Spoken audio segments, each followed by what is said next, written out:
Carl Frampton's victory over Chris Hughes. Yeah. Shane, tell us about how you thought the fight went anyway.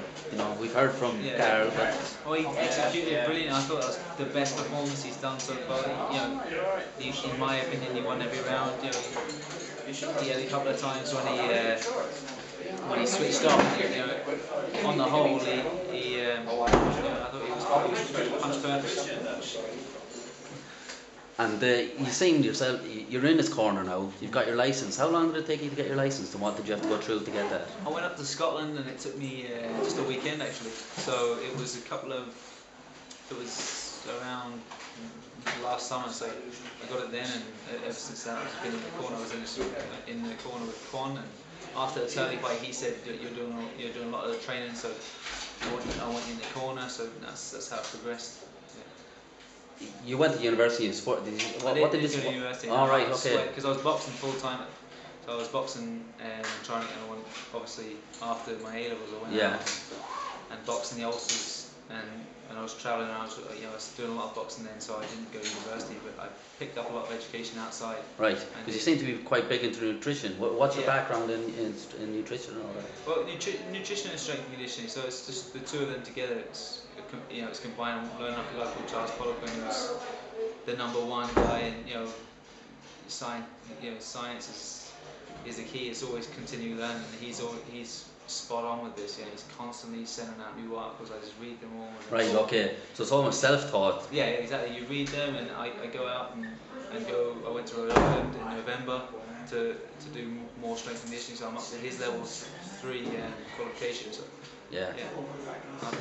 And Carl's almost become famous on this caveman diet. It was you that introduced the caveman diet. Tell us about why you did that and what's the story with the caveman diet. Well, it's just it's called the paleo diet, which is paleolithic man. So basically, it cuts out all grains. It cuts out a lot of refined sugars. It's a lot of loads of meats. He eats meats 3 times a day at least. And does it have what type of meats? Does it have to be any type? Just any type of meat. Try and stay away from pork. That's the only one we really. We cook it all ourselves. There's no crap in it. There's no preservatives. So it's very clean. But he performs best off like low carbohydrate, high protein and high fat. So we get him a thing called fat adapted. So he learns how to run off his fat that he takes through his meats as an energy source rather than his carbohydrates. So the advantage of a boxer being on that diet is they make the weight easier. Is that it, or is there other advantages as well? Some people don't work well with it. So a couple of guys I've had in and I've got them on it, and then they don't really perform that well. It's all about, there's a thing called a blood test. So the blood type diet. So you take your blood test, what blood test you are, and what blood type you are, and then the diet suits that one, but he suits the paleo diet. Yeah. And so, some people don't work well on it, but if they don't, then you just chuck in loads of vegetable carbs like butternut squashes, sweet potatoes, and then they'll pick their energy levels up. Yeah. But yeah, it's pretty scientific, but he gets really lean, as you see. Well, he looks like he's cut from marble the way it is, doesn't he? He's absolutely shredded, so it's perfect. He performs brilliantly. Yeah. And you seem to have a growing role, like I say, you've got your license now, you're in the corner. What exactly is your role in Team Frampton now?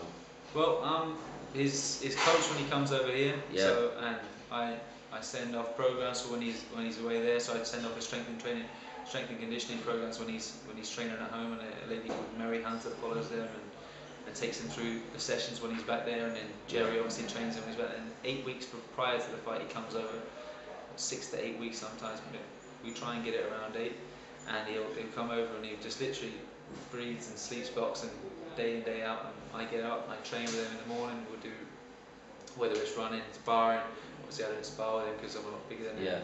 But so he does boxing sessions 5 times a week, 5-6 times a week, and then he does 3 strength training sessions and 3 intervals. And do you supervise all that? Is that? Yeah, I know what he's going to be doing for his next fight now. So it's all periodized out, and we get a date and we work back. So he knows exactly what he's doing, and rep ranges and strength training changes because sometimes he puts on a little bit of muscle, and you've got to atrophy and cut them down and make it that little bit smaller. so we can get him as big for the weight as possible. So like yesterday he was just jammed into it. We actually did a biosignature body fat testing on him, which is a 12-site caliper, like so it's external fat, and he was 2.2% on that reading, so he was lean as anything. Yeah. His veins and stomach and everything. And people are always fairly nervous when they see a new face in a corner, and you are that new face in the corner. Yeah, yeah. But you've had, grown up with Hall of Fame boxer in the house, and now working in the same corner as Jerry Story. What have you learned? What have you learned from both of those? Oh, loads. I mean, as you said, I've been watching boxing. When Dad was commentating at Sky, I was going to all those shows. I've been around boxing and ringside seats most weeks. Since I was like, a baby. I was coming out since I was about 6, 7. So I was always going to shows, always around it. And if I wasn't there, I was watching it on TV. So my experience in boxing is actually it's a long period of time. And I would box myself, and I went on and achieved. I won a couple of national titles, and now working with Jerry as the head seconds in the corner, and I'm sitting there and listening to him and just keeping building my profile as a trainer. And hopefully, in the near future, we're going to start up a little stable of fighters in London. Yeah. So we're looking to get gym space, and we want to get as many guys on board.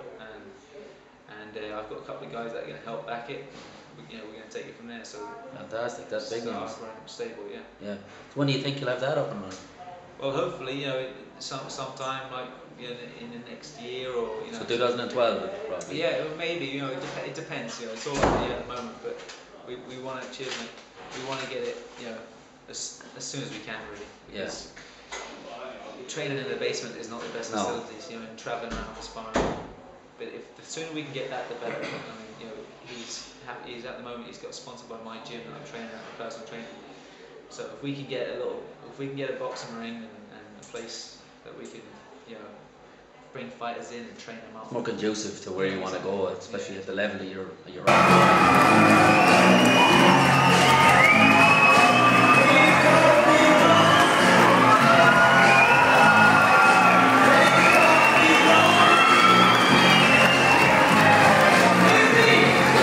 It seems like it's going swimmingly for you, on all angles. One question that people keep asking me as well. You were a very promising boxer yourself. Yeah. You had two Ulster Senior finals. I won an Ulster Senior, I won an under 21s, and I won the English National Class A's. Yeah. Is there any chance we'd ever see you back in a ring? Probably not. No, I'd be a bit too big at the moment. So, no, I never had an intention of turning pro. So I've always just wanted to gather the experience. I was there from watching it from a young age, and I always had that. What about if I get into this? So I got in there, and I did well in the space that I gave myself. I was boxing for 6 years, and 6 or 7 years, and I achieved more than I thought I would set out to achieve. So I was happy with it. Did you feel that maybe there's, you always say this, Jordi Cruyff, you can list all the sons got just massive pressure when their fathers have achieved so much. Did you feel that yourself, or did you just go in there and use your own natural ability and not worry about that? It definitely was an added pressure, and I was lucky enough to come from a background which I had nice schooling, and but I still went out and did it. And I gave myself that opportunity. I really enjoyed it. It was a brilliant experience for me. So, but as I just had no intention of turning over because of the added pressure, and because I just didn't enjoy the limelight of it as much as other people do. So we're more likely to see you in a silk coat rather than silk shorts. Exactly, that's the one. All right, cheers, Dan.